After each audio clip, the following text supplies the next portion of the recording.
భద్రాద్రి కొత్తగూడెం జిల్లాలోని 7 దేవాలయాలకు పాలక మండలిలు ఏర్పాటు చేసేందుకు ఆ శాఖ అధికారులు కసరత్తు చేస్తున్నారు.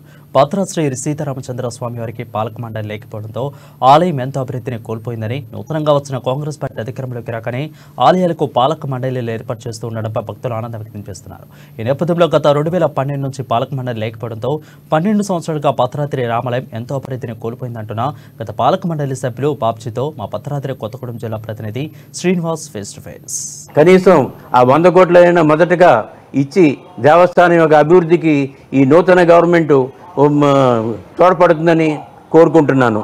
అంటే చెప్పండి సార్, ఇప్పుడు మీ పాలక మండలి ఉన్నప్పుడు ఆ అభివృద్ధి కార్యక్రమాలు ఏం చేశారు, ఇంకా ఏం మిగిలిపోయినాయి, ఆ మిగిలిపోయినటువంటి కార్యక్రమాలని అంటే ఏ విధంగా చేయొచ్చు అంటారు? ఇప్పుడు ప్రభుత్వం తీసుకున్నటువంటి నిర్ణయానికి అది తోడ్పడుతుందంటారా? తప్పకట్టనండి. కొత్తగా రాబోయే పాలక మండలి శ్రద్ధ వహిస్తే కనుక దేవాలయం యొక్క అభివృద్ధి తప్పకుండా జరుగుతుంది. మేము మా 2 సంవత్సరాల కాల పరిమితిలో మేము చేసిన అభివృద్ధి, ముఖ్యంగా కళ్యాణ మండపం దగ్గర జరిగే ఆ స్టేడియంలో పైన ఉన్న రూఫ్ అంతా కూడా మా ప్రభుత్వం వారు ఆ రోజున 9 కోట్ల రూపాయలు శాంక్షన్ చేసి, అది రోడ్డు యొక్క వెడల్పు అయితేనేమి అభివృద్ధికి అయితేనేమి ఆ రూఫ్ వేయడానికి తోడ్పడ్డారు. ఆ రూఫ్ కార్యక్రమం పూర్తయింది. కానీ రోడ్డు వెడల్పు చేసే కార్యక్రమంలో కొన్ని ఇళ్ళు ఇంకా మిగిలిపోయినాయి. అవి కోర్టు వ్యవహారం అయి ఉండొచ్చు. వాటిని కూడా గమనించి అది పూర్తి చేస్తే కనుక ఆ దేవాలయం చుట్టూ ఉన్న రోడ్డు వెడల్పుగా ఉండి భక్తులకి సౌకర్యంగా ఉంటుందని కోరుకుంటున్నాను. ముఖ్యంగా దేవాలయంలో బంగారు వాకిలి సమకూర్చడం జరిగింది. అప్పుడు ఆ సమయంలో శ్రీనివాసన్ ఇండియన్ సిమెంట్స్ వారు మా బంగారు వాకిలి కార్యక్రమానికి 50 లక్షల రూపాయలు విరాళంగా ఇచ్చి చేయడం వలన ఆ బంగారు వాకిలి కార్యక్రమం చేపట్టి పూర్తి చేయడం జరిగింది. దానివలన గర్భగుడి సుందరంగా తయారై బాగుంది. అందుకని ఏదైనా సరే ధర్మకర్తల మండలి ఉంటే కనుక ఇటువంటి డెవలప్మెంట్ కార్యక్రమాలు ముందుకు వస్తాయి.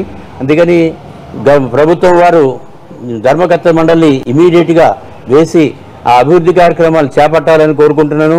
అదేవిధంగా మన దేవాలయానికి 900 చిల్లర ఎకరాలు పొలం మన పురుషోత్తంపట్నంలో ఉంది.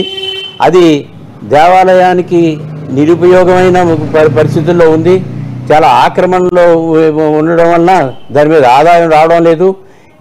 ఆ పురుషోత్తపట్నం అనే గ్రామాన్ని ఆంధ్రప్రదేశ్లో కలపడం వలన దేవాలయం యొక్క భూములు ఆంధ్రప్రదేశ్లో ఉండడం వలన దేవాలయానికి కొద్దిగా ఇబ్బందులు కూడా కలుగుతున్నాయి.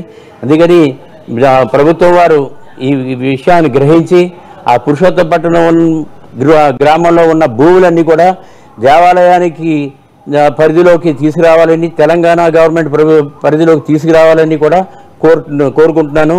అదేవిధంగా దేవాలయానికి ఆదాయాలు పెంచే పరిస్థితి ఉంది. దానికి సక్రమమైన ప్రణాళిక ఉంటే కనుక ఆ ప్రణాళిక ప్రకారం వెళ్తే దేవస్థానం తప్పకుండా అభివృద్ధి చెందుతుంది.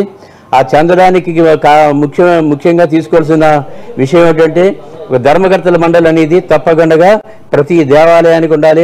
అదేవిధంగా శ్రీ సీతారామచంద్ర స్వామి వారి దేవస్థానం భద్రాచలం వారికి ఒక ధర్మకర్తల మండలి వెంటనే సమకూర్చవలసిందిగా, ఆ కార్యక్రమాలు నిర్వహించవలసిందిగా కోరుకుంటున్నాను. ఇది భద్రాద్రి శ్రీ సీతారామచంద్ర స్వామి వారి యొక్క భూములు తెలంగాణ ఏర్పడిన తర్వాత ఆ యొక్క భూములు ఏవైతే ఉన్నాయో ఆంధ్రాలో ఉండటం వల్ల ఆ భూములు రామాలయానికి అడ్డంకిగా మారాయి. వాటిని తక్షణమే ప్రభుత్వం స్పందించి ఈ యొక్క రామాలయ భూములు ఏవైతే ఉన్నాయో ఆంధ్రప్రదేశ్లో కలిసినటువంటి వాటిని రామాలయానికి చెందే విధంగా ఈ యొక్క ప్రభుత్వం చర్యలు తీసుకోవాలని చెప్పేసి కోరుతున్నారు. వీడియో జర్నలిస్ట్ గౌస్తో శ్రీనివాస్, అమ్మా న్యూస్, భద్రాద్రి కొత్తగూడెం.